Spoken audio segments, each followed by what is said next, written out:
Waalaikumsalam. Ini dah sampai rumah ke memang pilihan raya kat rumah, kat kawasan rumah? Tunggu announcement doktor. Saya mengundi dekat kawasan rumah aja, jadi tak balik kampung. Yang balik kampung dengarnya masih lagi dekat highway ni. Highway traffic jam teruk ni. Alhamdulillah selamat sampai doktor. Okey, kita ada 10 je ni. Saya tak tahu yang lain akan hadir ke tidak. Sorry. Takut ada yang stuck kan dekat highway. Tapi okay, let me give about 5 minutes je lagi kot. Kalau tak ada kita mungkin start lah dan tapi kawan-kawan ada recorded version so they can always come back to the video. So I think we wait for another just 5 minutes and then we start class with whatever number that we have. Alright? Alright, doktor.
Okay, Assalamualaikum. So it's already 8:10, so I think we shall start our class today. So a very good evening to everyone. Let me first record the session. Right, so Assalamualaikum and a good evening to everyone. So today is our third meeting for our strategic marketing course. It's basically a replacement class because we're supposed to have a face-to-face meeting yesterday, tapi because of the election, so kita buat online lah. So what we're going to cover today is basically 3 chapters, which is chapter 6, 7, and 8 of the textbook. But then I will try to condense because I think the book has a very solid, interesting discussion, but more of an American context. So as we had last week, we will try to adapt the discussion into Malaysian setting. And I have prepared few Jamboard discussions so that we will do a little bit of exercise after the discussion. You will find the slides for the 2 chapters. I'm yet to get a slide for chapter 8.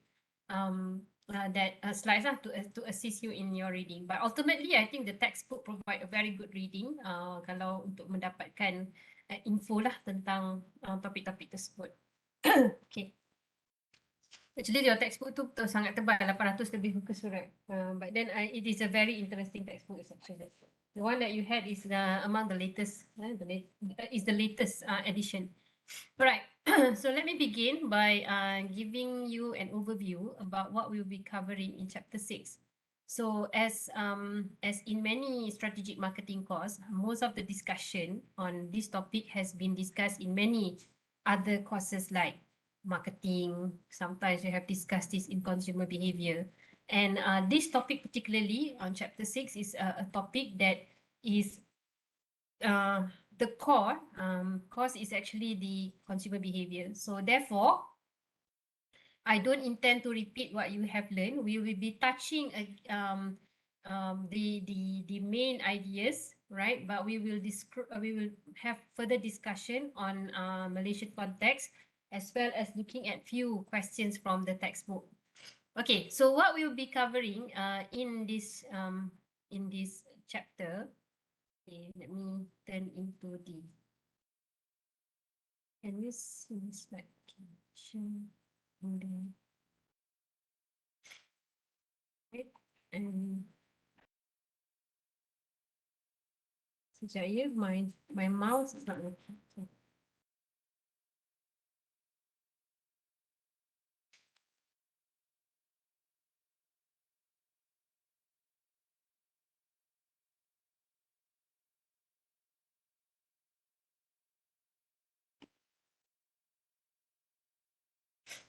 mouse saya tak bergerak.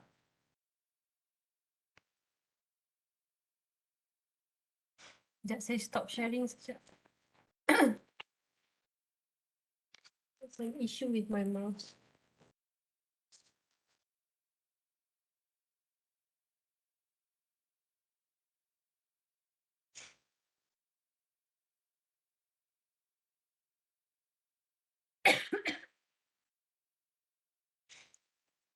Dia tak.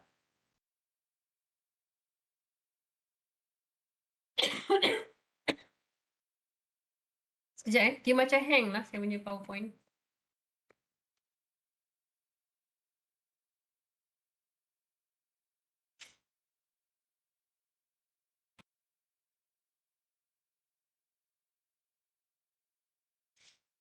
Saya kena tutup PowerPoint ni sekejap.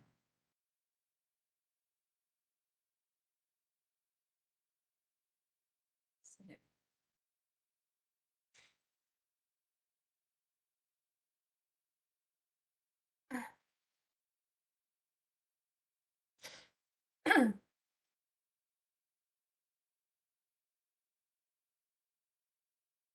Sekejap.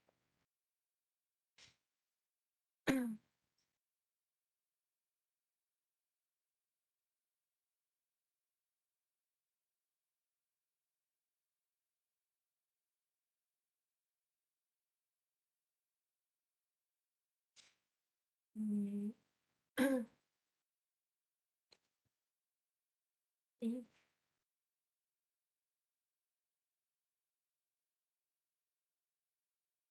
Ya.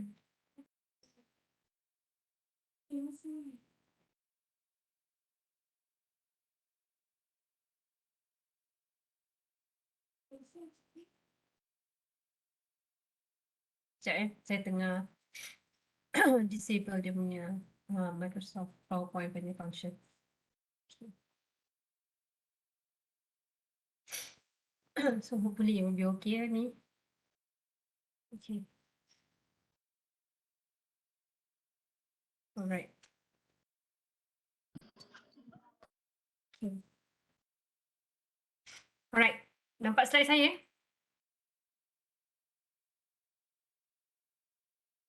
Tak ada, doktor.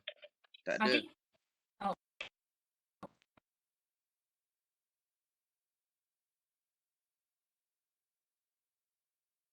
Saya dah share dah ni, nampak?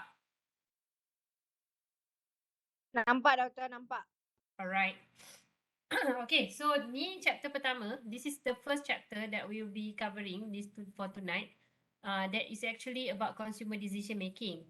So saya akan, I will touch very briefly because I think I would prefer to have discussion from the textbook as well as the case study in Malaysian context lah. Okay, what we will be refresh. Saya tak cakap we'll be learning sebab you have learned this many times. Kita in this topic, what we try to understand is about the consumer behavior and the consumer decision making. So we need to understand what are the process that consumer undergo when they make decision, right? Tak kira lah when they make decision to purchase a product, a service, or anything. So basically, the decision making process are the same, right? And then we would like to explain some of the dilemma or the process that a consumer encounter whenever post-purchase, like for example, after they have purchased, what happened to the consumer? And we will try to look into what are the different types of consumer buying decision. This is important to understand this because it will depends on the products that we sell. Some products requires a lot of research and homework to be done. So whereas some products are very simple product, daily product, so they are different process that consumer undergo when they make decision.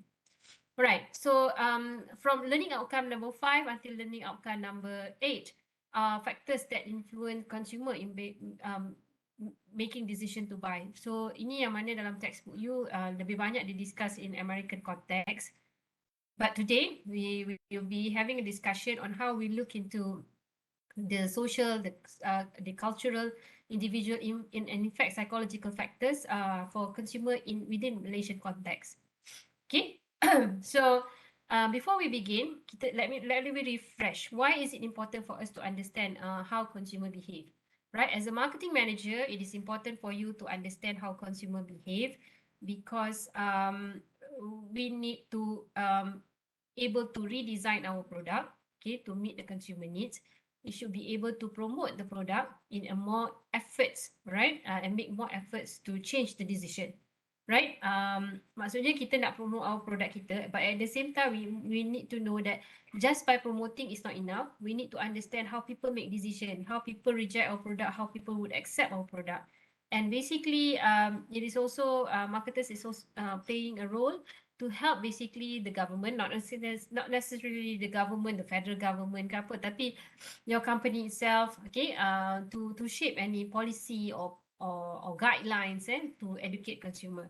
So we can see talking a little bit lah, bukan nak cakap pasal politik, tapi macam one of the things yang sangat berlaku ketika baru-baru ni ketika COVID pandemic we can see how government has to educate people to accept the COVID-19 vaccine. Right, ini saya bagi contoh lah bagaimana that is one of consumer decision making process. Kita as a consumer, as a citizen, we were given the opportunity untuk decide whether kita nak terima atau tidak the vaccination. Of course, lepas tu adalah belakang cerita tu lain. Tapi you can see itu if you look at the government as a point of view of marketers, mereka cuba memberikan maklumat, memberikan manifestasi bahawa the vaccination is one of the way to overcome COVID-19 pandemic. So kita tengok ada banyak apa yang kita panggil nudging lah, nudging kalau I may type and you may search dekat dalam internet on digital nudging. Nudging ni maksudnya kita cuba buat persuasion teknik kepada consumer supaya at the end of the day consumer boleh buy in the results, and this is not something yang kita kata kita cipta je, tak, there is science behind that. So hari ni kita belajar bagaimana psychological factor bila you continue to give nudging to people, people will eventually be more aware, okay, of the decision, and then eventually will lead to a certain decision in buying product. So I'm just giving you that one as an example of how sebab vaccination ni dia high involvement produk. Maksudnya orang kena fikir, orang kena buat research, orang ada risiko ketika memilih vaccination. So that is where government ketika itu as a promoter dia kena bagi banyak info kepada rakyat. On the other hand, you have also other products yang you selalu guna, contohnya ubat gigi and so on. Jadi you tengok dia punya promotion dia quite standard sebab tak ada apa-apa pun yang berubah pada produk tersebut. It's just cuma untuk menarik perhatian, contohnya adalah bagi free gift ke, discount ke and so on. So this is what we, maybe my word is a bit harsh, we play around, right, in order to get consumer to buy our product. So if you look at a textbook, ni macam tadi, let me share the textbook now. Okay, ni macam, saya lagi suka highlight daripada textbook lah, kalau pakai slide ni dia macam boring sikit. Right, so these are the factors. We have eight learning outcomes that we will try to cover tonight. So kalau kita tengok macam tadi saya kata, kenapa marketers should understand consumer behavior. First we need to understand sebab kita nak tahu how consumer make purchase decision. Doktor, sorry doktor. Sorry, ya? Rizky, ada nak tanya? Okay. Doktor ada buka slide. No, I buka textbook. You should be able to see my textbook now. Nampak textbook tak? Nampak. Ha? Pasal nampak. importance of understanding kan doktor? Ya. Nampak? Ni, yang saya highlightkan warna kuning ni. Nampak tak? It's your textbook. Nanti saya stop sharing, saya share balik. Nampak doktor, nampak. Ni kan? Alright. Kedua tadi kita nak tengok on how consumer make purchase decision. Yang kedua, kita kena tahu how consumer use and dispose product lah. Ini penting. Dua sebab mengapa kita perlu faham how consumer behave. Okay, dua perkara. Now, kita buat quiz sikit. Jangan tengok buku belakang buku. Okay. Answer as honest as possible. Sebab at the end of the day, the quiz ni akan memberitahu how you make decision. Dan nanti saya akan cakap as a marketer what I will do with the different groups that I have in this class after you answer this quiz. So if you may spend maybe about 2 minutes, right, to answer this question. Dan simpan markah tu, remind me at the end of the class kalau saya lupa. Okay, untuk apa kesimpulannya. Right, silakan.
Doctor, can you repeat again, doctor? I'm asking you to answer this question, the question in the blue box here. Here. Can you answer the question honestly?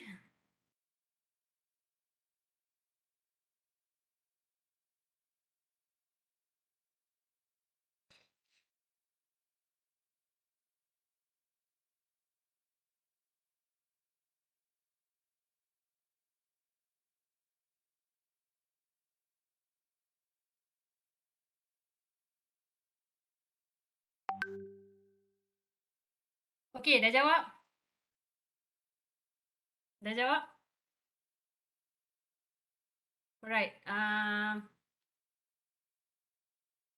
Nak tengok jawapan beberapa orang.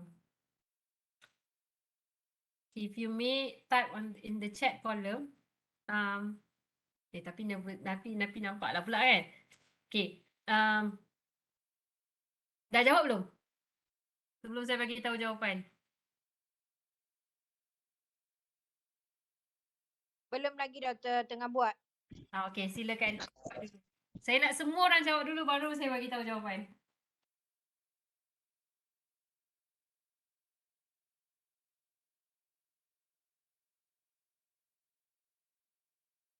Okay, thank you Akmal. Okay, Roiza dah jawab.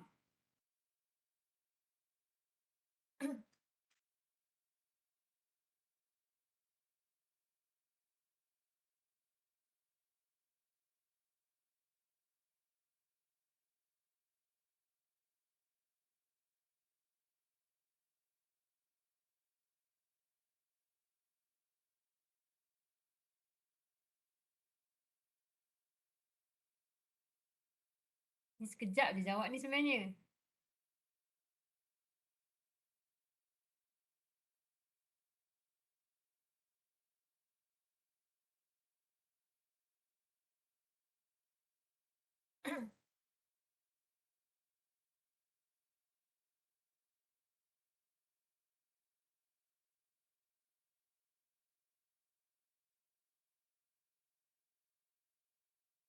Okay. Saya proceed lah Proceed, doktor. Dah habis dah. Okay. There is no right and wrong answer, but the way you read the result is like this. The lower your marks, markah penuh dia 35. Okay, markah penuh dia 35. The lower your marks are, the more impulsive buying behavior you have. Okay, apakah maksud impulsive buying behavior? Ada sesiapa nak jawab? Impulsive saya type dekat chat.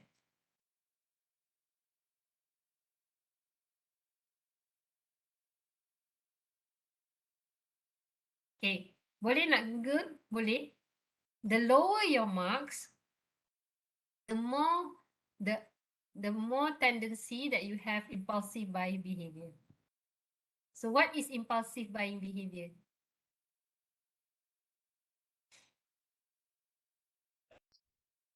Beli ikut perasaan. Kan. Okay, beli ikut perasaan tanpa dia mungkin dia tidak berfikir panjang lah. Dia boleh buat decision untuk membeli tu on the spot je tanpa okay nantilah lepas ni kita boleh fikir macam mana kan. So that is impulsive buying behavior. Doktor, lower rate berapa doktor? Start daripada berapa? Tak tahu dah kata lower rate tu berapa kan. Kalau paling lowest adalah 7 lah. Tapi mungkin ada orang dapat 11. Kan? Tapi kalau orang yang dapat 15, 17, 16 berbanding dengan orang dapat 35, 34, 33, dia adalah dua orang yang mempunyai karakteristik yang berbeza. Orang nombor 15 yang dapat markah 15, 16, 17 semua tu kan. Dia ada tendensi untuk belilah dulu nanti lepas tu kita fikir macam mana kita nak buat. Okay, orang nombor 7 dapat 34, 35, 33 adalah orang yang dia ada planning lah bila dalam pembelian. So kalau kita jadi marketers, senang nak pujuk orang yang nombor 14, 15 dapat markah 14, 15, 16 ni. berbanding dengan kita nak persuade orang yang dapat markah 34, 35, 36. And if you are a consumer yourself, you pun tahu bila you beli barang, berapa lama you pun memperuntukkan untuk berfikir ataupun you suka try kan sesetengah barang. So that is the marks lah. Okay. So you know yourself. Saya dapat markah yang agak rendah actually. I'm getting around 20, I get 21 actually. Saya dapat 24. So tengah-tengah tu. Tengah-tengah tu, tengah-tengah. Saya dah makan rendah 24, 21. Okay. So maksudnya I usually tak sempat nak berfikir panjang ataupun memang tidak berfikir panjang ataupun membeli. Bahaya juga tu. So ada yang dapat 34 kan, ada yang dapat 32. So dia lebih baiklah dari saya in terms of decision, dia berfikir dari segi keuangan and so on. Now we use this survey, if we use this survey ni macam ni kita panggil marketing skills handbook. Ni memang buku lah dalam marketing skills handbook tu banyak skills-skills yang digunakan.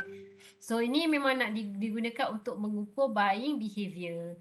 Right, so kalau kita ada syarikat dan kita nak try understand our consumer, give them this questionnaire dan kita boleh tengok orang ni adalah orang yang dia, kalau kita nak approach dia, we need lots of information sebab dia sebelum dia buat decision dia akan berfikirlah apakah pro, apakah cons, what would be my financial commitment and so on.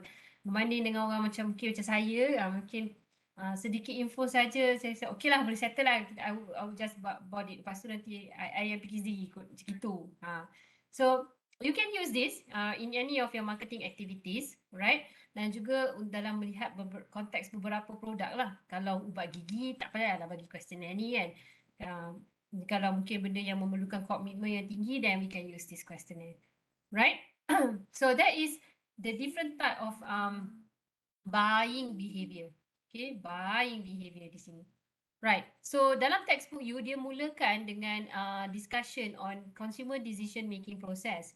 Okay, dalam textbook ini mengatakan in any consumer decision making process, there are 5 steps.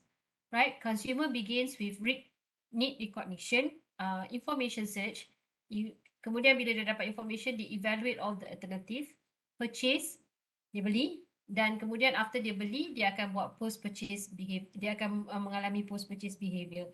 Now this is where the different types of buying behavior yang kita dah buat analisis tadi memberikan pelaksanaan yang berbeza. Kalau is very impulsive person, orang yang suka membeli, dia tak perlu pun need recognition. Dia tak ada keperluan pun. Contohnya dah ada kasut tapi nak kasut lagi. Right? So need recognition ni, tapi kalau orang yang dapat 34, 32 markah dia tadi, dia mungkin cakap, okay, I need kasut sebab kasut I dah rosak. There is a need recognition. But there are people who they don't need it. Okay, so this is reflected lah in the decision making. Now, also in terms of information search, there are consumer who really read and thoroughly look for information before they make decision. Dia cari kat website, kat surat khabar, tanya peers, tanya orang yang dah pernah beli, tengok review and so on. Whereas ada orang tengok baca sikit-sikit je, tengok review ada 5 star ke apa, okay, done. Okay, we happy with it, right?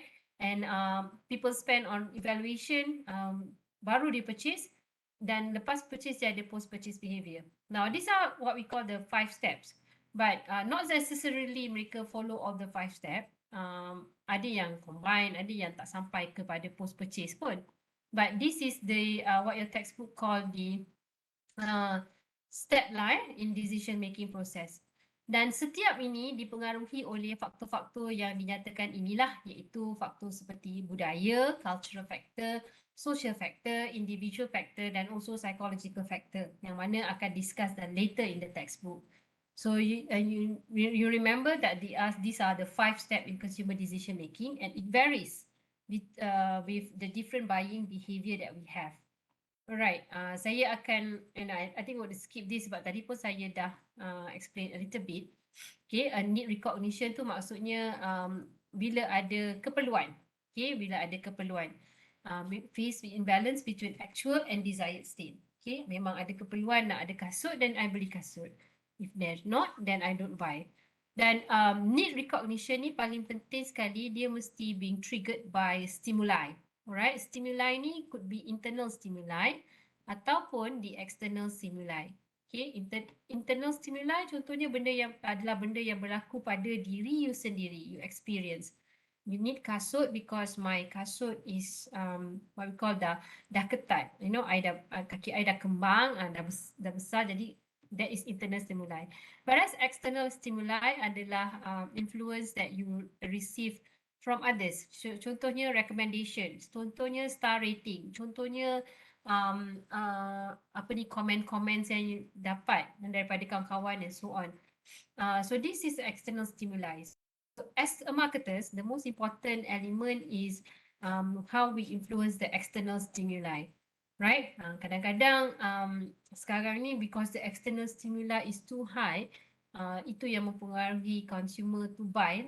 Kadang-kadang tak ada keperluan pun. So macam dia kata di sini, as a marketing manager, objective is to get consumer to recognize an imbalance, imbalance between their present states. Marketers memang dia kena kenal pastilah apa kekurangan. Jadi dia menggunakan advertising, promotion untuk create the stimuli. Macam saya kata tadi lah. The marketer's job is more to create the external stimuli. Okay. Marketers, berdasarkan itu, marketers create the wants of the consumer. Hebat tak? Kita boleh, orang marketers ni dia boleh make people to make decision to purchase a product. Okay, create a want. Okay, so another thing is that another way marketers create new product and service to meet wants is by observing the trend in marketplace. Right, so kita tengok apa yang berlaku sekarang dan kita come out dengan new product. Itu external stimuli. Okay, contohnya sekarang ni macam kita kata macam IKEA. This your textbook give example of IKEA. IKEA try to please the generation Y with the new concept of furniture that is stylish, easy to assemble and so on. So that is why example lah how they fulfill the external stimuli. And your textbook give a lot of other factors yang menunjukkan how marketers try to create stimuli. So kita ni, if I'm talking from a consumer perspective, a consumer must be knowledgeable untuk mengenal pasti whether this is really the needs or this is just another stimuli that is being provided by the marketers untuk create the desire to purchase. Tapi kalau orang tu dapat markah macam saya 21, mungkin agak sukar lah sebab I will basically be highly influenced with whatever stimuli that I have. Kalau orang yang dapat markah 32 tadi, 34 ke 35, mungkin marketers dia perlu berusaha dengan lebih kuat lagi dan meyakinkan dia lagi bahawa ada keperluan untuk beli perkara ni. Okay. Kemudian the second stage, bila dia dah ada keperluan, dia akan mencari information. So information is available via internal search, basically based on our experience. Also external search, basically what we have from the outside environment. So ada dua, outside environment ni ada dua. Satu adalah non-marketing control and satu adalah marketing control. So what is the difference? A non-marketing control information is basically something that is not associated with marketing of the product. So ini macam tadi saya bagi contoh vaksinasi lah. This is a non-marketing control information source. Sebab company tak boleh buat sesuka hati iklan untuk promote orang, ambil lah Pfizer, ambil lah ini and so on. So this information is basically controlled by governments or anything. So it is not commercial purpose lah. Whereas another one that we have is actually a marketing control information source. Yang ini memang being used by marketers through a lot of promotional media like newspaper, magazine ke, TV ke, social media ke and so on. So yang ini yang lebih banyak sekarang dan ini yang lebih highly influence sebab the information jadi lebih banyak lah, rating lah and so on. Jadi marketers kena be very careful on this because otherwise there will be like a proliferation of information lah on this. So we have to as a consumer kita pun kena tapis lah maklumat ini. Alright. So this is the information search. So consumer cari information search. Okay, dia cari through many outlet. Okay, lepas tu kemudian bila dia dah beli, dia dah dapat information, that will basically evokes them to make, they will have certain set of consideration lah. Okay, daripada situ mereka akan evaluate dan membuat alternatif untuk membeli produk tersebut when they have a list. Tapi kalau orang yang impulse buying ni, dia tak payah ada list pun. Dia suka dia beli.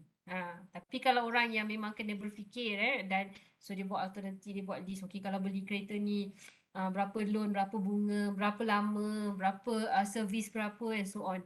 Ada orang beli kereta kenapa? Sebab lawa. Sebab saya suka design dia. Itu je. Right? So dia ada berbeza lah antara satu sama lain. So based on the evoke set ataupun senarai yang ada, mereka akan membuat decision untuk membeli. I'll just skip this. Dan kemudian bila dia dah beli, dia kena buat ni lah, purchase behavior. Right? The purchase behavior, which is to buy or not to buy. Okay, to buy or not to buy. So ultimately, the consumer will have to decide whether to buy or not to buy. Right? So this is a lot of things that secara basicnya lah. Now let me go to some of the discussion on the case study when you do alternative apa yang berlaku. Okay. Kita bagi tengok. Doktor, sorry nak tanya doktor. Ya, silakan. Yang ni bukan lebih kepada consumer behavior. Sorry? Yang 5 benda ni bukan lebih pada consumer behavior. Memang betul. Dia memang consumer behavior punya topik. Okay, Macam saya kata tadilah, dia memang topik dalam subjek consumer behavior. So bila kita belajar strategic marketing ni, dia gabung semua balik. Patutlah sebab dah belajar CV macam ada dalam CV rasanya. Memang dah ada. So hari ni kita tak nak belajar, saya tak akan sentuh banyak yang ni. Kita akan ada discussion on Malaysian context punya. Dan saya nak bagi contoh dalam textbook you memang dia memang bagi banyak kepada US punya contoh lah. Tapi hari ni saya akan buat case study untuk yang Malaysian punya. So this is basically how people make decision, consumer make decision. Dan memang inilah yang you all belajar sepanjang you all belajar consumer behavior.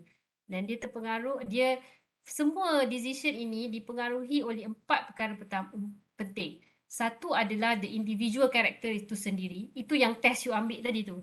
Test yang menentukan you all tadi adalah impulsive behavior ke, or you are very careful buyer.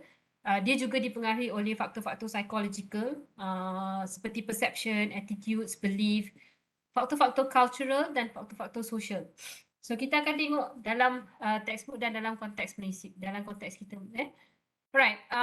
Bila kita buat dah come to the decision whether to buy or not, when to buy, apa type semua, dan dah beli, alright. Ni yang kita kata tadi, ni istilah yang buku you guna.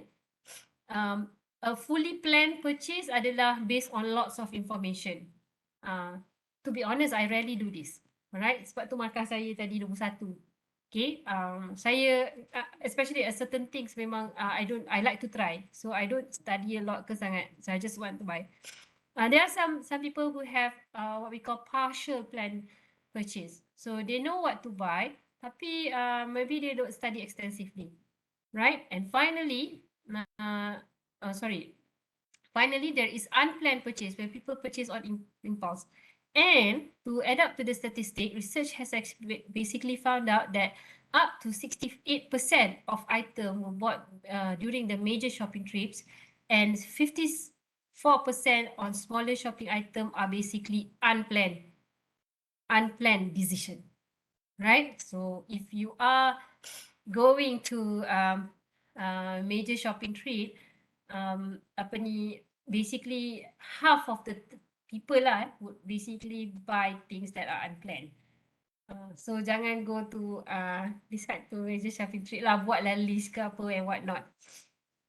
Because this is where kalau dekat Amerika kan, macam contohnya dalam, mungkin these are the study of the Americans, so they have like banyak kan sale, Christmas sales, ada Black Friday, ada Halloween sales and so on. Jadi a lot of the buying behavior are basically unplanned. So I think it's almost the same as Malaysian as well. All right.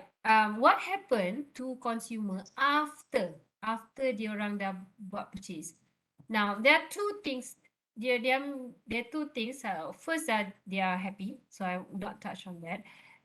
Another thing is what we call the cognitive dissonance. Dissonance means keadaan yang mana mereka tidak berpuas hati lah dengan decision mereka. So bila kita dalam keadaan as a consumer, when we are not happy, we do few things. First is we justify our acts. So yang purchase impulse behavior tu cakap, alah tak apalah kita nak try, puaskan hati. Second, we seek for new information. Kita try to cari further, and then avoid contradictory information, or we return the product. Okay, tapi kalau kat Malaysia mungkin nak policy return tu mungkin ada yang suka sikit lah, tapi boleh. So in other words, what I'm trying to say is this happens whenever we purchase, we're not happy, right? Some people will just accept it, right? Tak apalah, kita pun tak study banyak. Some people would just not return, especially yang mungkin yang buat semi-half decision kan, dia return. So as a marketers, what we can do, because consumer ni dah beli barang kita. So kalau lah mereka memang happy, and then they just, although they're not happy, they keep quiet, you can just send a post letter or postcard saying thank you for the purchase. Kalau kita dapat people who return our product, we can use this as an information to improve on the marketing, right? And also maybe we can include by offering guarantees lah to all the products. Now, so this is what happened on the post-purchase behavior lah, right? Ada orang boleh happy, other people are happy, and there are people who are not happy, right? Let me go to this case study. No, not a case study. Let me go to the type of involvement. Okay. Bila people buy things, basically there are three types. What we call this a level of consumer involvement in purchasing decision. So involvement basically involve four things. Okay, involvement in this case, first is the time and effort that users spend in searching for information. Second is the evaluation that they do. And third is the fourth decision making, whether to purchase or not. All right. There are three types of buying behavior. First is the routine. Routine ni maksudnya benda yang dah selalu buat, and usually is for frequently purchased low good service. Buying orange juice, buying toothpaste. Right. Limited decision making are things that consumer has purchased before, tapi maybe they are a little bit unfamiliar, or maybe they don't purchase as frequent. And thirdly is what we call the extensive decision making, where people buy unfamiliar, expensive, infrequent items. Beli kereta, beli rumah, beli insurance is an example of extensive decision making. Right? So these are the three types. So kalau you bekerja dekat syarikat yang menjual barang-barang low cost good, macam toothpaste ke shampoo ke and so on. So the behavior are routines. So what you should do is basically buat more awareness, okay, buat more promotion yang biasa lah. Okay, there are very little things that you can do. Alright. Tapi kalau limited decision making, then there are more information that is to be chipped in. Kalau extensive lagi lah, mungkin you kena buat one-to-one marketing, right? So this is the timeline, the matrix yang menunjukkan the different level of involvement, time, information search, and number of alternative yang bagi setiap produk ini. Okay. Saya nak pergi terus kepada faktor-faktor yang mempengaruhi consumer decision making. Now let's look at this. I actually like yang ini. Table ni. Okay. For consumer untuk membeli, whether they want to buy or they don't buy, sebenarnya dipengaruhi oleh faktor-faktor ini. First is the cultures and the value, the subculture, the social class. Second is the social factor, which is the pengaruh rakan-rakan, pengaruh keluarga, pengaruh family. Faktor diri individu itu sendiri, dari segi personality, umur, lifestyle dia, self-concept diri dia, dan juga faktor-faktor psychological seperti motivation, perceptions, learning, beliefs and attitude. So ini sebenarnya semua mempengaruhi cara consumer buat decision making. Now, as a marketers, kita mungkin tak boleh nak kawal semua, okay? Faktor seperti social group, individual factor susah. Tapi we can play around with the culture as well as also in the psychological factor. Now, let me go very briefly sebelum kita buat sedikit exercise. Alright. Culture ni adalah the characteristic of the society. Right? Characteristic of the society. Dan culture ini adalah sesuatu yang pervasif. Apa maksud pervasif? Dia adalah sesuatu yang mendatangkan kesan yang sangat mendalam dalam pembentukan individu itu. Right? So it influence. Okay? Dan culture ini terbentuk daripada beberapa komponen. Nilai ataupun values, bahasa, kepercayaan sama ada myth, customs, rituals, undang-undang sebuah negara dan juga pegangan ataupun sesuatu yang menjadi simbol lah. Dia panggil material artifact. It could be a symbol as well. Right. So in your textbook, dia menerangkan tentang the value di American culture. Dia kata American ni inilah karakteristik dia. Now, soalan saya adalah, I will not discuss this because these are all American case. Okay, saya nak discuss tentang, dan mungkin boleh lengkapkan ini juga nanti. Sekejap ya. Saya nak discuss tentang. Kita buat sama-sama.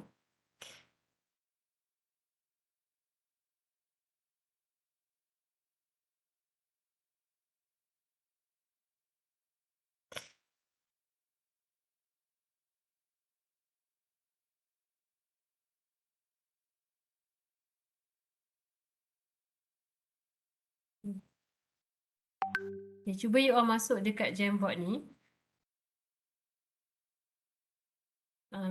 I share dekat dalam chat.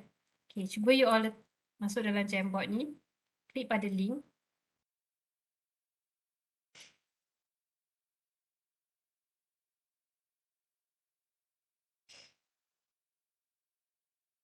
Doktor, share dalam grup WhatsApp boleh, Doktor? Boleh. Sekejap.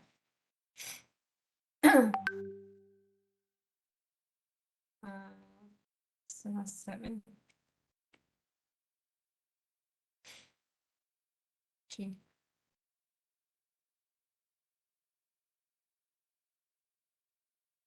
Alright, so saya akan buka. Okay.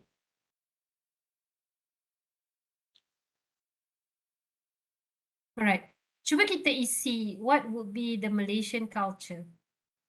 Kita tengok dalam textbook you tu, American culture,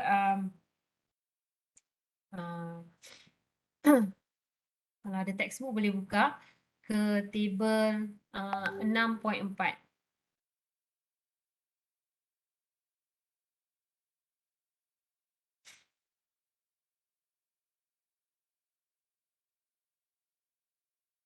Ya, saya.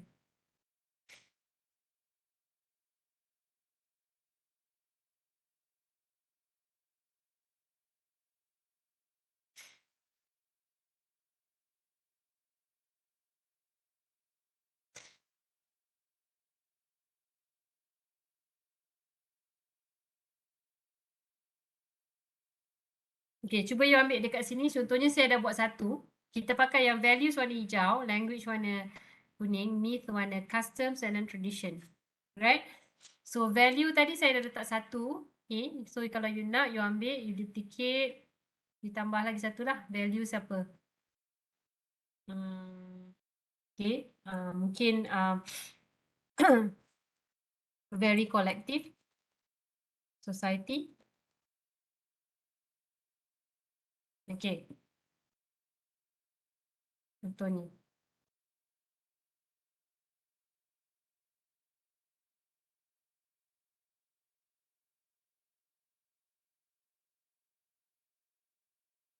Society. Okay. Alright, yang lain cuba tambah.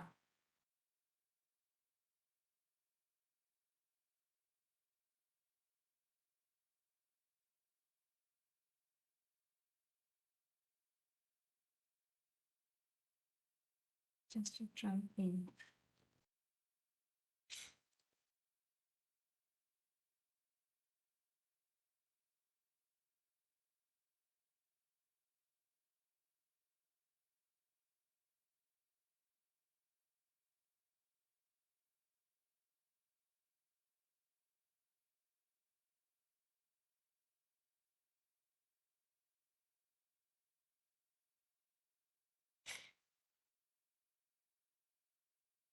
Okay, ni daripada textbook you. Mungkin boleh jadikan panduan sikit. Okay, good.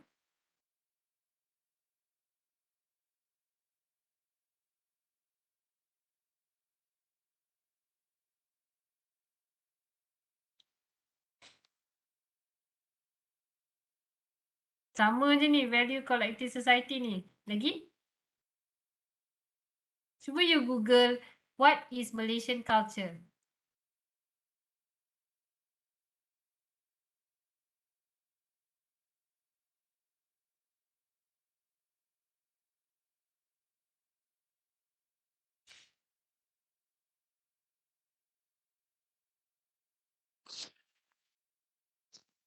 Doktor, saya ada try buatkan value tu. Ada keluar tak, doktor?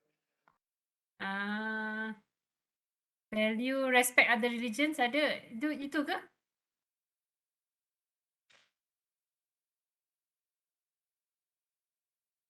Okay. Tradition, ada Chinese New Year, ada bahasa Cina.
Okay, saya nak tengok Jamboard. Oh. Historically very great ni is the values ke?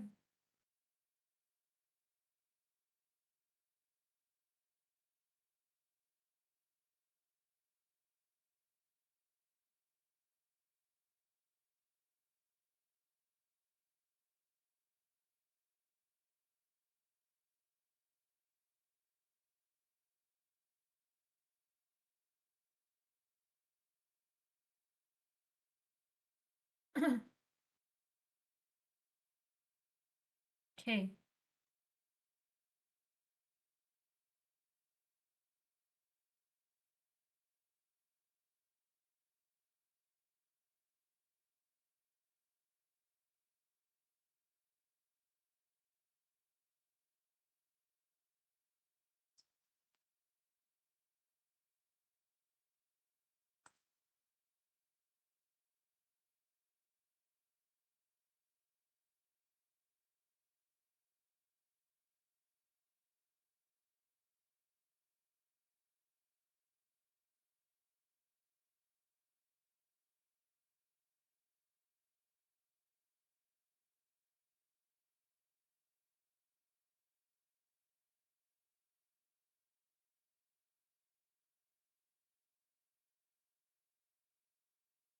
Alright.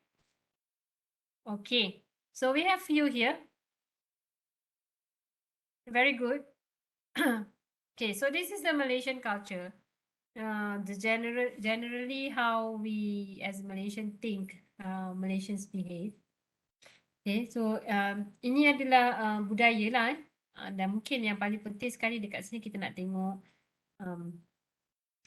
myth tu boleh tambah Hang Tuah contohnya, kan Hang Tuah dekat Melaka, Masuri di Langkawi and so on. Okay, so we can see actually these are Malaysian culture lah and it highly influence the way the Malaysian maybe make decision. Okay, kalau kita tengok satu-satu, sebelum saya tengok jawapan kita discussion kita, I think we should be aware that there are lots of study who have researcher who have spent their time studying the culture of a society.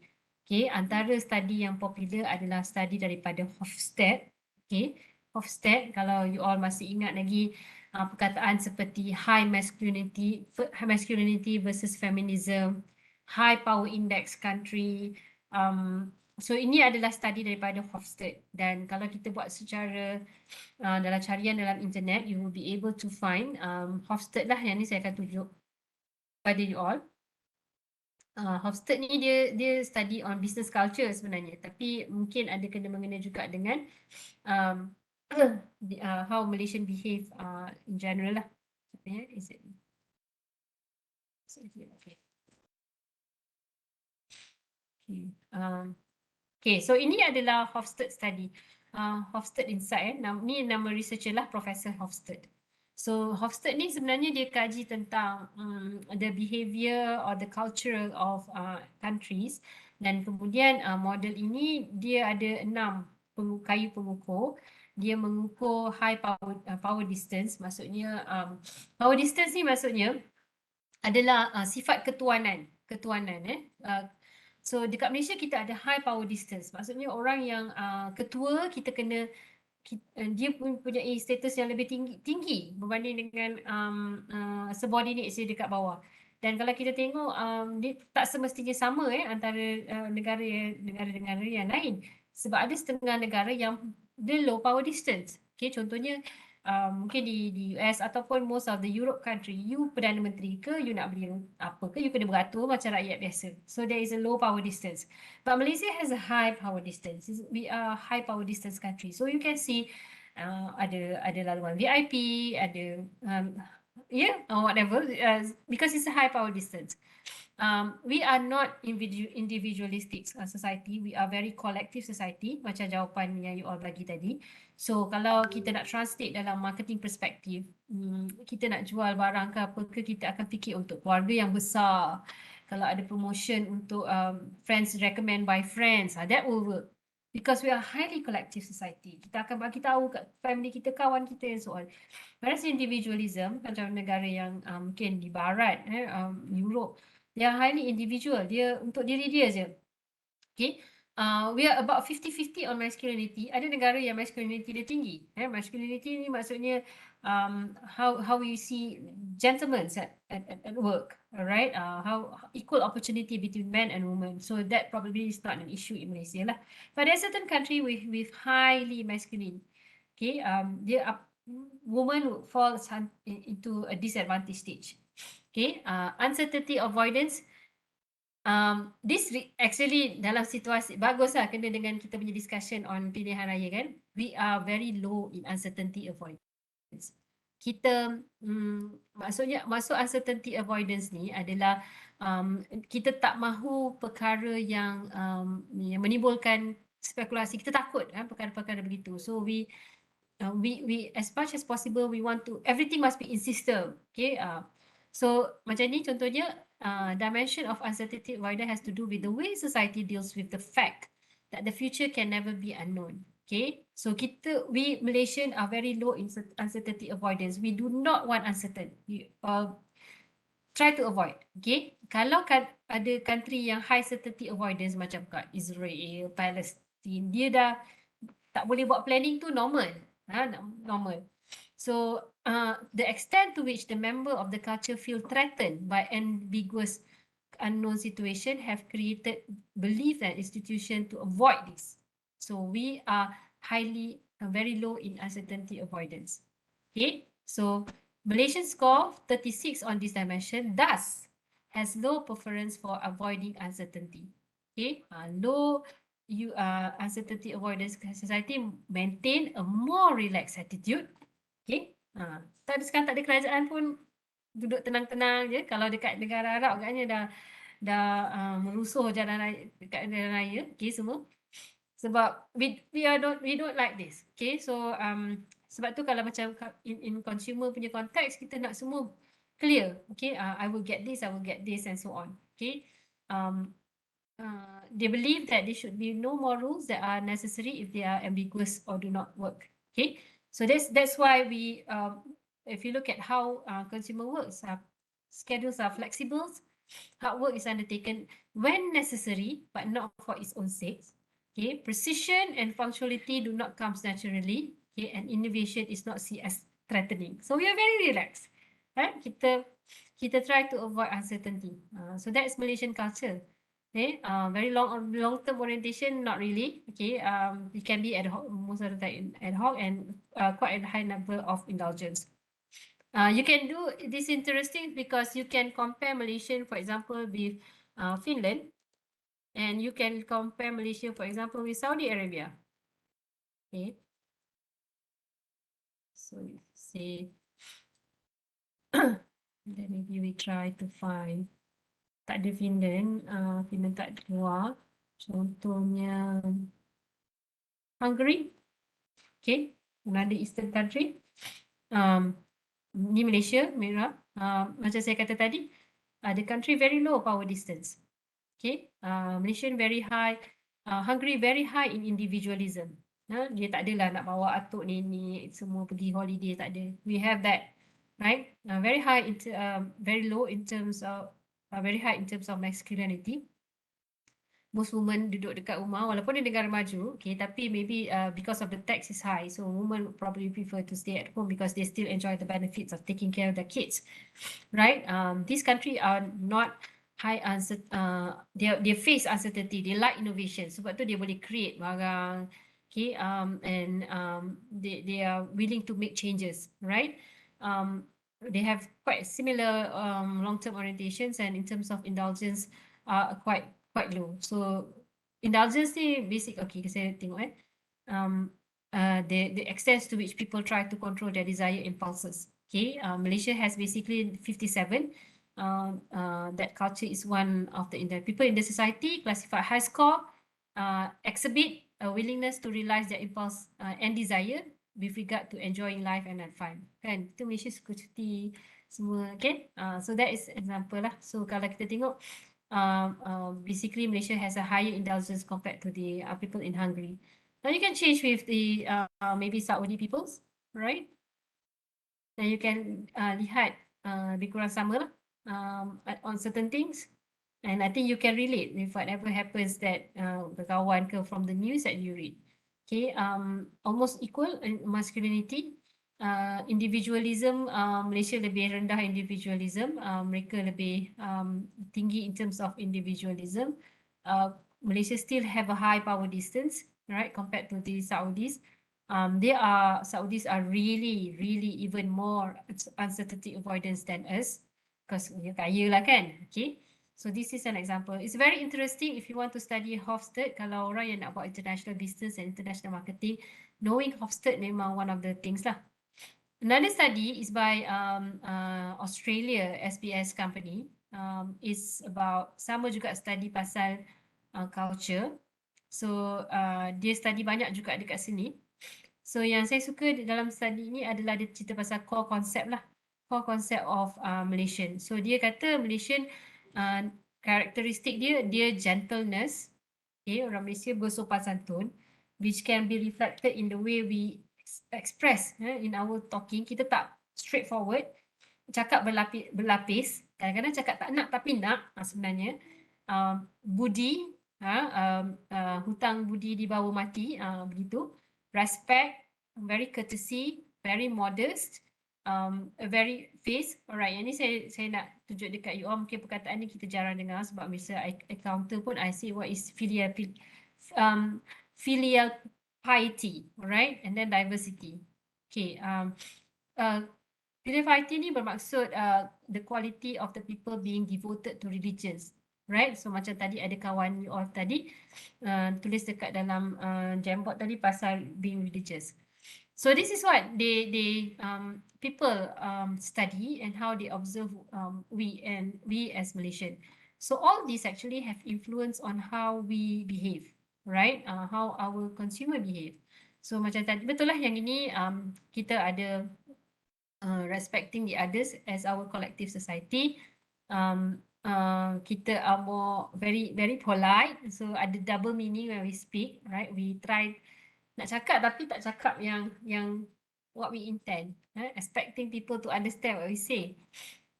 Respect other religions, okay, and also maybe on formal education sebab tadi masculinity kan tak ada beza lelaki dengan perempuan, so equal education for all. So in terms of languages, kita ada banyaklah, we are multilingual country. We also have a lot of myth, right, that influence our culture and subculture as well. Orang Johor akan berbangga dengan si bongkok lah, dengan JDT-nya, dengan tepuk dan dengkis, the tiger at the Johor punya jata. Orang Melaka akan bangga dengan Hang Tuah, and so on. So that's all the myth yang influence kita. In terms of the custom, budaya. Of course, macam halal food is a must, is kind of expected when you have Malay people. We assume macam Indian are not having meat, right? We assume that Chinese people, kita faham bahawa tradisi orang Cina dia suka warna merah, ada yang warna kuning untuk buah limau tu kan. So these are customs yang kita as Malaysian respect. So kita ni memang very multicultural lah. So this will influence our the way we market our product. So tak boleh lah nak market produk yang highly individual macam beli untuk you je, tak boleh. Okay, kalau kita macam contoh paling ketara adalah dari sektor pelancongan. Kalau you pergi ke overseas, if you sewa hotel, most of the western country hotel tu akan sewa per head. Because they expect satu bilik tu kalau 2 orang maksudnya 2 heads. So dia akan charge begitulah. Okay, tapi kat Malaysia, our hotel tak kira pun. Dia kira per bilik. Tak kisahlah you nak letak berapa orang dalam tu. Kan? 10 ke, nak bersumbat ke dalam tu. Tapi dia kira per bilik. Sebab we are collective society. There's no macam susah. Okay, if you charge per head, orang tak datang hotel you. So dia macam tutup mata je lah kan. Dia sewa per bilik. So kalau you tengok dekat negara lain, dia charge per head. So that's the difference. Okay, so that's what I want to tell. So when you make decision as a consumer, then it will be different between Malaysian and probably other countries lah. Alright. Okay, so kita continue dengan culture ni kita dah discuss. Okay, kita tengok subculture pula. Subculture ni maksudnya adalah group yang homogeneous dalam satu culture yang besar. Okay, kita memang bangsa Malaysia, okay, tapi kita ada subculture kita. Okay, contohnya orang Melayu sendiri ada subculture dia, orang Pahang lain, orang Johor lain, orang Kelantan lain. That is what we call subculture. Even the Chinese pun ada beza, okay, yang ni Cantonese, yang orang Cina dekat Ipoh lain, orang Cina dekat Melaka lain. Okay, dia ada perbezaan. So this is what we call subculture, right? Sometimes the subculture plays a role also in forming consumer decision. Saya ambil makanan yang staple lah, contohnya macam kalau orang Melayu dia punya kicap dia contohnya. Kat selatan orang nak pakai kicap yang lain. Kat utara pakai kicap lain. Kat pantai timur lain preference dia.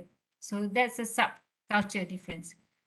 Okay, dia ada influence lah on that.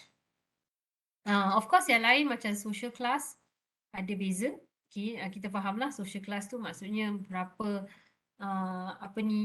berdasarkan pendapatan per capita. So di Malaysia pendapatan per kapita negara, pendapatan per kapita rakyat dia dah berubah. Kalau kita tengok latest statistics daripada DOSH, sekejap saya nak tunjuk kat you all.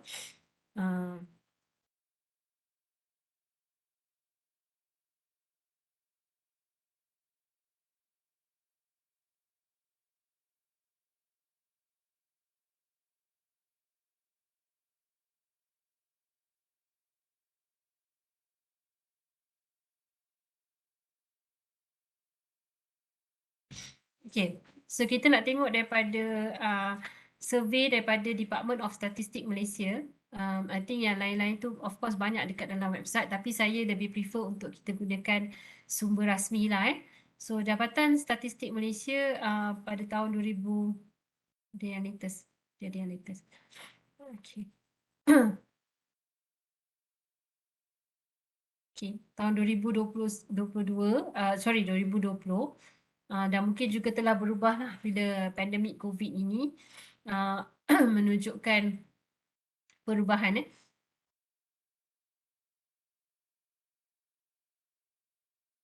You boleh nampak Department of Statistics punya? Nampak doktor. Boleh doktor. Right. So ini adalah pendapatan per kapita adalah one of the indicator lah untuk consumer purchasing behavior. So kalau we have pendapatan per kapita yang tinggi, rakyat tu ada purchasing power yang tinggi lah. So what happen is that we will look at dua angka statistik yang utama, iaitu the median dan juga the mean. Okay, ada beza antara kedua-dua indikator ini. Median adalah nilai tengah. So maksudnya kalau kita tengok dalam statistik kan ada bell shape curve. So kita nak tengok orang yang dekat tengah-tengah itu, ya biasanya tengah-tengah ni yang paling banyak lah, yang paling tinggi curve dia. Apakah gaji dia? Purata ni of course lah dia bahagi dengan keseluruhan rakyat ataupun populasi. Now, kedua-dua ini kena dibaca bersama sebab kalau kita tengok hanya mean saja, dia tidak akan memberikan gambaran yang penuh lah. Okay, so kita tengok contohnya ini adalah the comparison between 2019 until 2020 just slightly before COVID. Okay, so dari segi median pendapatan rakyat Malaysia menurun. Okay, dan juga begitu juga dari segi mean.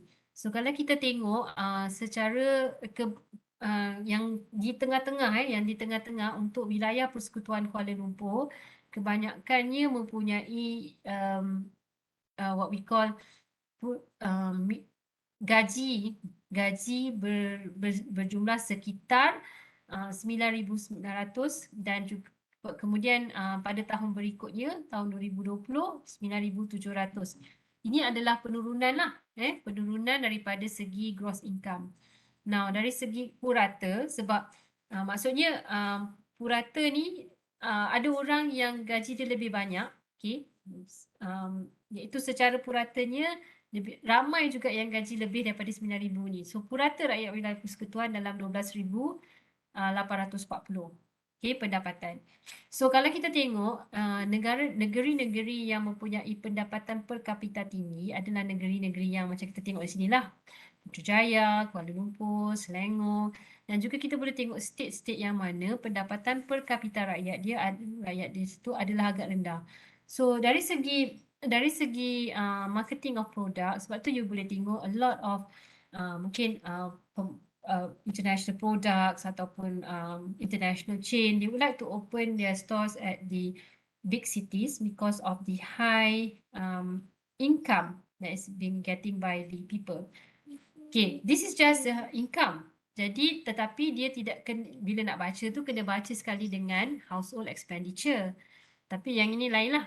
Okay, so what the Department of Statistics is getting is that in terms of rakyat Malaysia punya income memang dah berkurangan.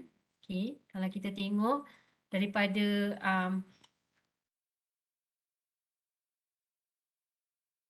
kat sini untuk percentage of household experiencing decline income, the one that is getting income yang lebih menurun adalah mereka daripada golongan M40. So daripada 20 turun lagi. Dan kalau kita tengok ini perbandingan tahun 2019 hingga 2020, penurunan daripada 37% orang daripada golongan 60 kepada 36.9, sama ada mereka join into the T20 or they fall into the B20 group. Okay, so there is a conclusion, okay, yang dibuat daripada inilah, tapi apa yang nak menunjukkan bahawa memang ada perubahan lah daripada segi purchasing power rakyat Malaysia, and COVID-19 memang has slightly greatly affected. Okay, saya nak tunjuk kepada gambar rajah ini. Gambar rajah ini menunjukkan di kadar kemiskinan bagi negeri-negeri di Malaysia. Secara keseluruhannya actually berlaku peningkatan pada kadar kemiskinan rakyat Malaysia. So from 5% okay, kepada 8%. Maksudnya yang macam tadi M40 tu, they are going actually to most of them B40. And due to COVID pandemic memang lagi banyak lah. And if you see a lot of state, memang tak ada pun state yang menunjukkan turun daripada kadar kemiskinan. Ni yang warna biru ni tahun 2019, yang warna kuning tu 2020. So there is no states yang menunjukkan penurunan pada kadar kemiskinan, tetapi lebih banyak kepada yang menunjukkan peningkatan lah. Cuma how big is peningkatan yang berlaku. So this is actually the reality lah. So when we're talking about consumer, when we're talking about consumer making decision, negeri-negeri ini mungkin tidak ditarget lah untuk nak jual barang mahal ke, okay, dan mungkin negeri-negeri ini adalah negeri-negeri yang mana kena banyak insentif diberikan kepada rakyat-rakyat dia, sebab mereka are in the state of requiring help lah, nak beli barang mewah apatah lagi, okay.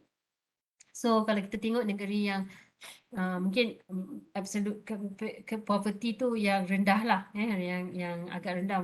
Memang ada orang yang susah macam Putrajaya ke apa ni, this is percentage. Kalau tengok populasi kepadatan penduduk, mungkin nilai dia lebih tinggi, nilai individu kan, sebab ini based on percentage. Tapi kita kena tengok juga kepadatan penduduk, like 0.4, berapa pula ramai orang dekat Kuala Lumpur, okay. But the statistic is trying to show that there is no decline in terms of poverty for the country. So the whole nation is actually Doktor, sorry doktor. Sila. Kalau saya tengok wilayah Putrajaya tu dia punya 2019 0.4, 2020 0.2, penurunan tak? Ya, penurunan. Seorang je. Okey. Tapi kita pun faham kan populasi Putrajaya tu bagaimana kan. So dia macam, saya rasa kita kena, bila kita dapat statistik ni, kita kena faham bahawa dia cuma menunjukkan peningkatan dari segi percentage. Tapi you kena tengoklah percentage ni, contohnya rakyat dekat Sabah ni berapa. Kalau 25.3 of Sabah population berapa, mungkin tak sama dengan, mungkin lebih sedikit berbanding dengan 0.4 di wilayah Kuala Lumpur yang lebih padat populasinya kan. So this is one of the thing lah yang mungkin kita boleh tengok dari segi statistik purchasing power of Tapi rakyat. Ya, silakan. Putrajaya negeri yang berpendapatan tinggi ke? Sorry? Putrajaya salah satu negeri yang berpendapatan tinggi ya? Ya, betul. Kalau kita tengok statistik dekat sini, wilayah persekutuan dengan Kuala Lumpur dengan Putrajaya adalah antara negeri ataupun kerajaan persekutuan yang mempunyai pendapatan yang tinggi. Ingatkan Johor. Johor tak juga, dekat bawah ni. Dia dekat bawah sikit. Nombor berapa tapi dekat, tak adalah bawah sangat, gitu, tengah-tengah lah. Sebab you kena ingat Johor Bahru je, tapi kita Johor ni ada yang Segamat kan, ada lagi yang masih lagi what we call economic yang based on pertanian lah semua kan. Ni in Johor Bahru sahaja yang kita lihat dekat dengan Singapore kot. But the other states are still bawah sikit lah. Kita tengok sumber ekonomi dia. Maybe you're wondering where is Penang? Penang kat sini. Okay. So that's the situation currently in Malaysia. Okay, so there's a lot of indicator lah yang kita boleh guna as marketers bila kita nak buat decision. Macam adik saya dia kerja dekat Dyson kan, Dyson Malaysia. Dia cakap Dyson decide takkan buat Dyson Malaysia dah decide dia tidak akan mengeluarkan the end of Dyson lah. Dekat Malaysia ni kita cuma keluar part sahaja. So yang mana kita assemble tu very few lah. Dia takkan buat R&D semua sebab that will be very expensive for Malaysia to pay lah. Okay. So yang lain-lain faktor dia seperti social influence. Yang ini adalah pengaruh reference group. Reference group ni rakan-rakan kita, family kita yang terdiri daripada yang primary ni small informal group, secondary ni large formal group. So informal group ni macam mak ayah kita, small kan. Okay, yang secondary ni large, but then formal group mungkin boleh jadi kita punya society, alumni, okay, dan indirect mungkin group-group yang kita join, persatuan dalam what we call dalam Facebook kan ada kadang-kadang group-group yang kita ada share similar interest, okay, so these are orang luar yang mempengaruhi kita punya purchasing decision, okay.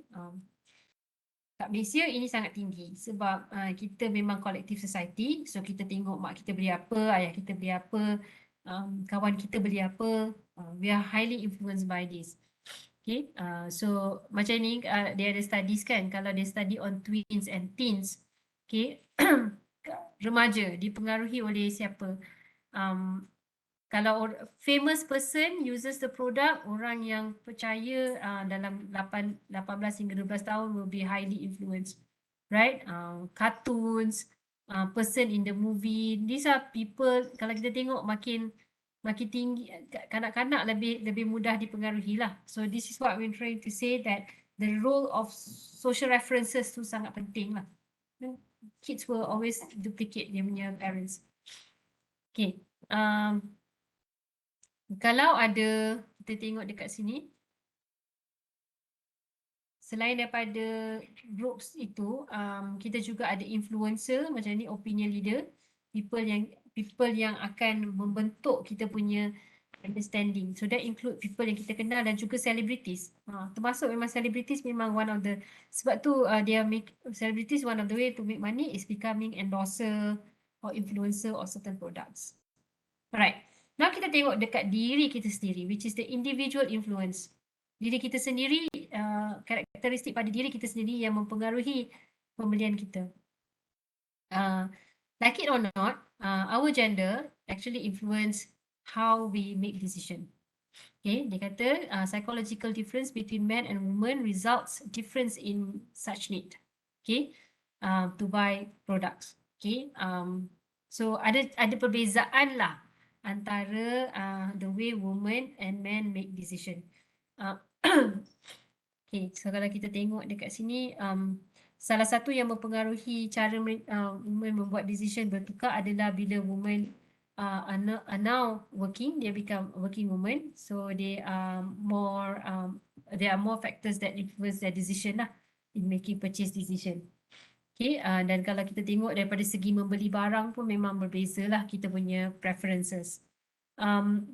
Our age and also our life cycle also influence the decision. This is a study in America.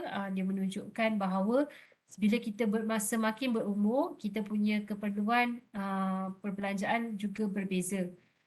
Kalau kita lihat ketika kita muda, kita lebih suka belanja untuk food. Sama juga bila mungkin dah tua, we spend more on buying food at home, for home. Bila dah mungkin anak-anak membesar, kita beli, right? And we see that food away from home, take away kan, Apparel and service juga berbeza, cara kita beli vehicle juga berbeza. So this is based on umur lah right. Dan kita tengok, okay, apa tadi? Okay, so ni. Okay, saya nak tengok on psychological sebenarnya. Alright, perception.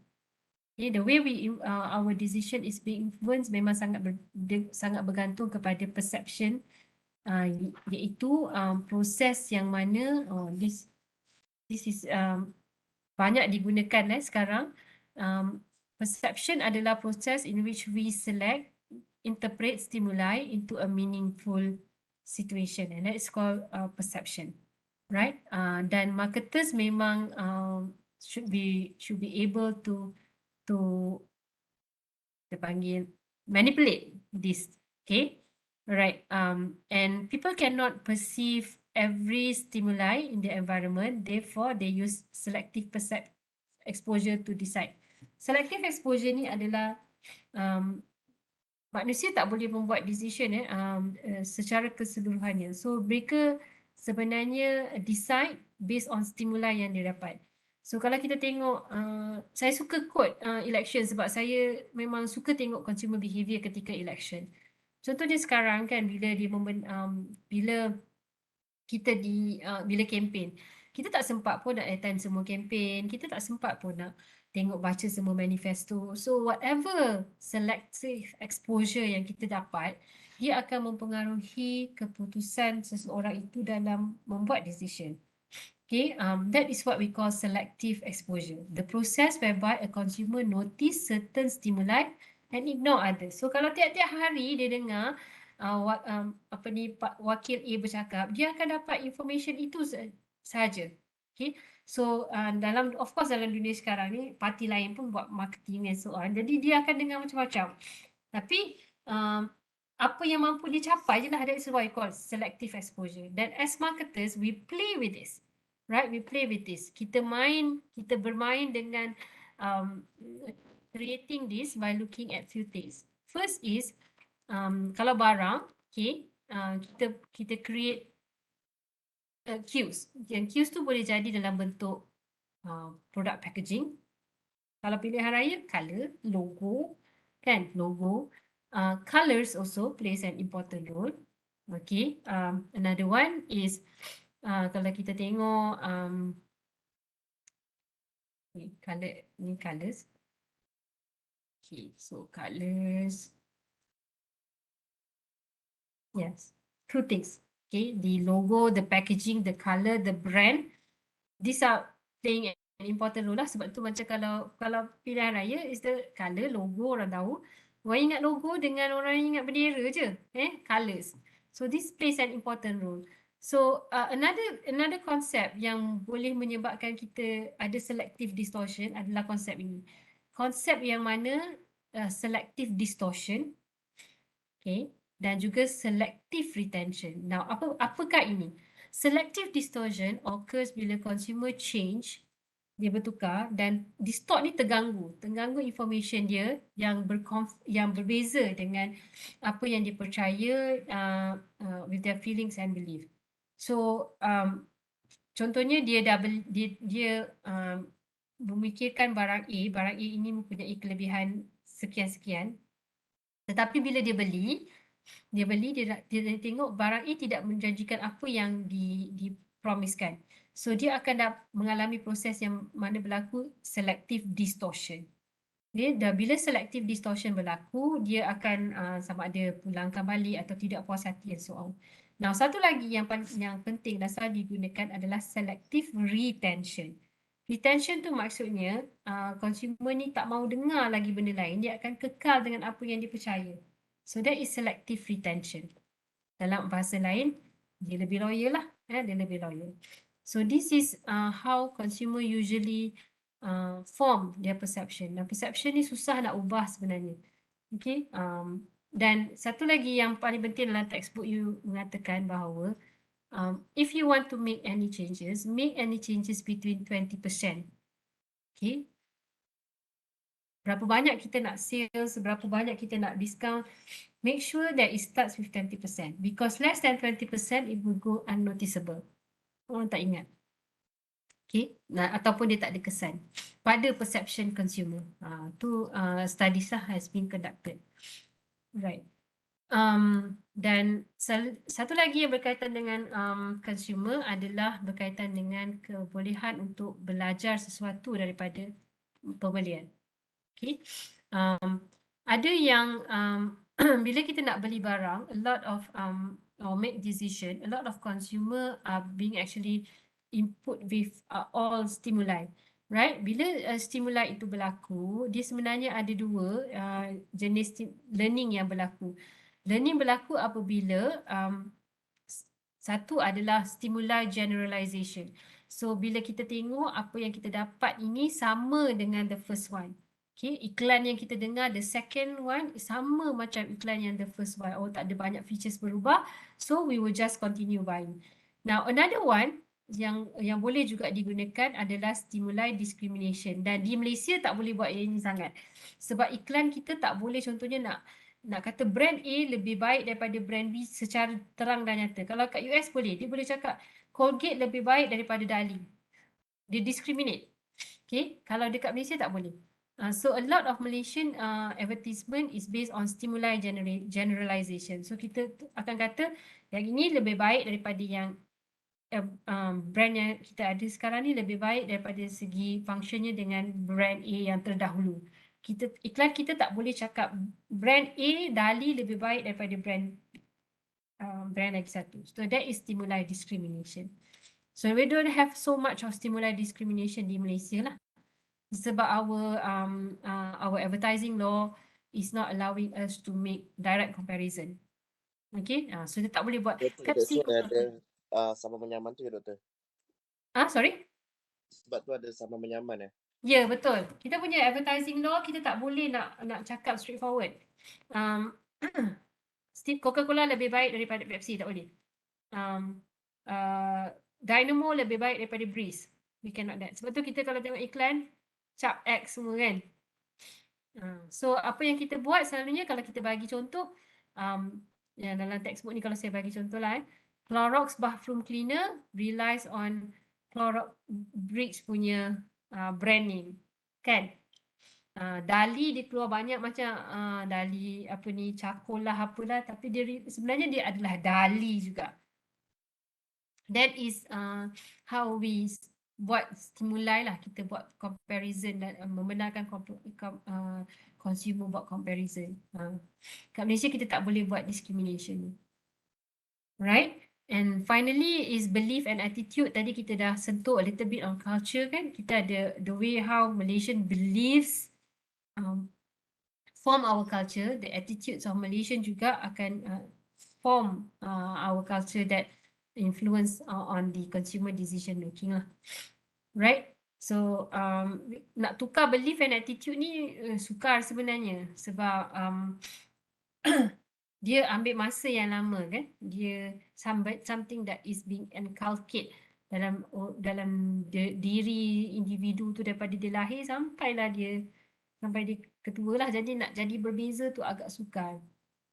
Saya cuma boleh tengok contohnya kalau cara kita bercakap lah tadi. Macam kita very polite. Sebenarnya kita nak polite. Tapi kalau kita tengok culture Mak Saleh, bila kita polite sampai tak faham maksud, jadi susah jugalah sebab dia very straightforward. So tu bezanya lah. Alright, so that is basically macam kita tengok dalam buku textbook you ni dia ada bagi contoh lah. Kalau kita nak beli kereta ni adalah high involvement purchase product. Okay, so jadi sepatutnya consumer make decision, typically makes an extensive decision making lah. Okay, tapi ada juga orang yang beli kereta sebab kereta tu nak campak cantik je. I suka je design kereta ni, that's it. Kan? So tu dia odd sikit lah impulse. So kalau betul-betul sebenarnya ikut extensive by decision making, dia akan tengok macam-macam aspek. Daripada social aspect nak kena tanya, kena tengok mak ayah, tanya mak ayah dulu, okey tak kereta ni? Ayah pernah guna ke tak pernah guna? Ataupun tanya lagi ke kawan yang dah pernah guna kereta ni, ke kawan yang minat pasal kereta and so on. Kemudian tengok juga kita tengok mampu ke tak bayar, okay.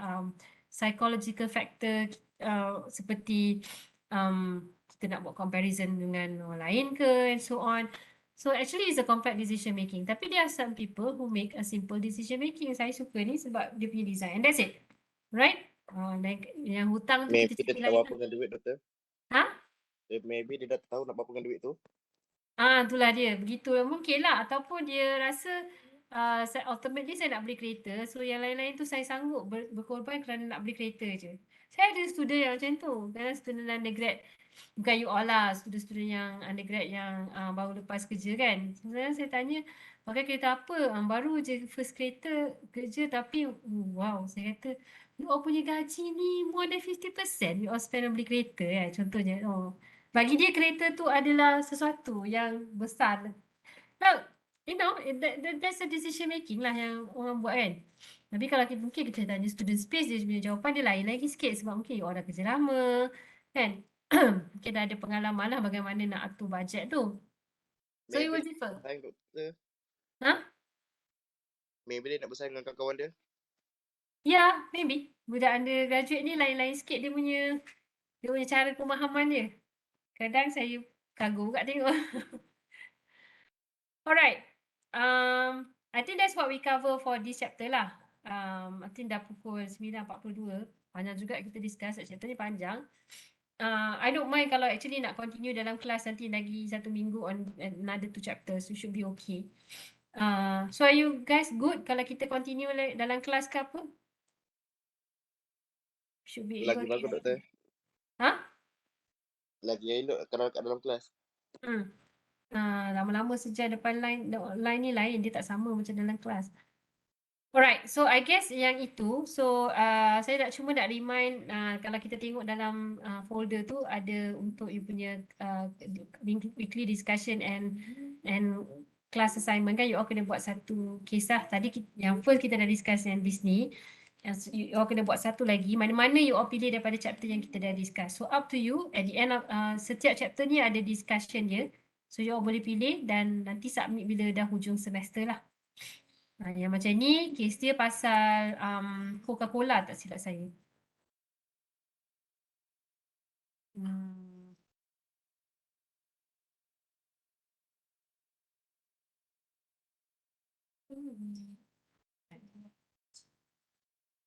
Sekejap ya. Ni. Ni ni pasal coklat tu. Coklat. Ni. Ada 3 soalan. So terpulanglah. Kita dah cover beberapa chapter. So you just pick yang mana you all rasa you all selesa nak jawab. Yang first tadi, Doktor, any case daripada semua topik kita dah belajar. You pick any one, another one daripada topik yang you all dah belajar. Alright, doktor. Submit end of semester kan? End of the semester. Alright, doktor. Ni yang 10% tu, doktor? Yes, betul. Individual kan? Ya betul. Alright, doktor. Thank you. Alright. Okay, everyone. So, I'll see you in next 2 weeks, face-to-face in class. Doktor, kelas See tu you, pukul 3 sampai pukul berapa doktor. ya? Sorry, Rizky? Kelas face-to-face tu pukul 3 sampai pukul berapa? Tak adalah lama. Mungkin dalam pukul 6 ke maksimum macam tu lah. Tapi tak sampai malam eh? Tak lah. Saya pun rasa you all mesti pengsan je kalau sampai malam. Alright, doktor. InsyaAllah boleh habis syllabus. Okay, alright. So, thank you very much everyone. Selamat bertugas besok. Okay, Assalamualaikum. Thank you, doktor. Thank you, doktor. Waalaikumsalam. Thank you, doktor. Assalamualaikum. Salam. Salam.